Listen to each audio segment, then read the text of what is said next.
Upaya Presiden Amerika Serikat, AS, Donald Trump untuk menguasai Greenland memicu gelombang kontroversi politik serius di Washington dan kalangan Sekutu Barat. Pernyataan Trump dinilai mengancam stabilitas global menyusul penolakannya untuk menyingkirkan opsi penggunaan kekuatan militer terhadap wilayah kerajaan Denmark. Gelombang penolakan terhadap Trump juga menguat setelah baru-baru ini beredar di publik sebuah surat dari Trump yang dilayangkan kepada Perdana Menteri Norwegia, Jonas Gahr Store, terkait rencana akuisisi Greenland. Surat itu berisikan ancaman untuk mengambil alih Greenland karena ia tidak dianugerahi hadiah Nobel perdamaian. Dalam suratnya Trump menyatakan bahwa ia tidak lagi merasa wajib memikirkan semata-mata tentang perdamaian.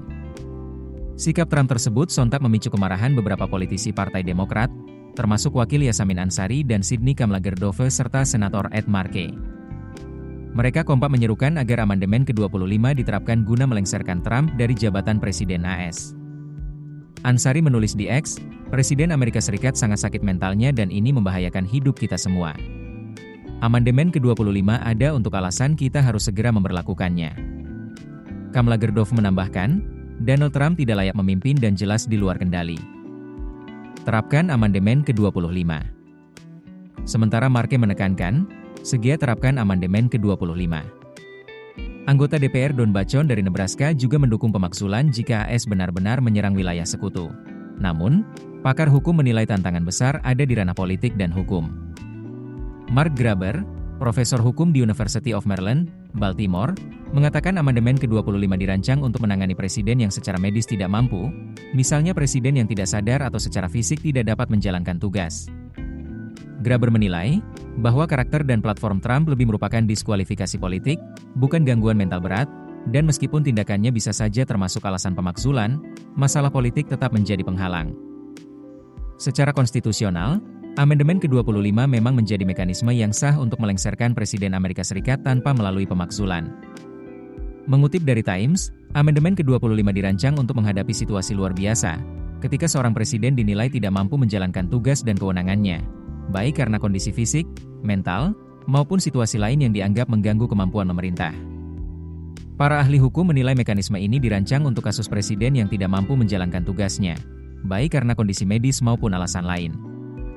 Amandemen ke-25 disahkan pada 1967, setelah pembunuhan Presiden John F. Kennedy, untuk mengantisipasi keadaan darurat medis yang dapat menghambat presiden menjalankan tugasnya.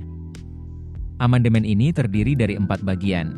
Bagian 1, jika presiden meninggal, mengundurkan diri, atau diberhentikan, wakil presiden otomatis menjadi presiden. Bagian 2, jika jabatan wakil presiden kosong, presiden menunjuk pengganti yang harus disetujui mayoritas di kedua kamar Kongres. Bagian 3, presiden dapat sementara menyerahkan kekuasaan dengan surat tertulis kepada ketua DPR dan presiden pro tempore Senat jika merasa tidak mampu menjalankan tugas. Wakil presiden kemudian menjadi presiden sementara. Bagian 4, wakil presiden dan mayoritas kabinet dapat menyatakan secara tertulis bahwa presiden tidak mampu menjalankan tugasnya. Wakil presiden menjadi presiden sementara Kongres memiliki 21 hari untuk memutuskan apakah presiden tetap tidak mampu menjabat. Keputusan bisnis terbaik datang dari data, bukan tebakan. Mudah berlangganan Business Insight dengan subscribe with Google.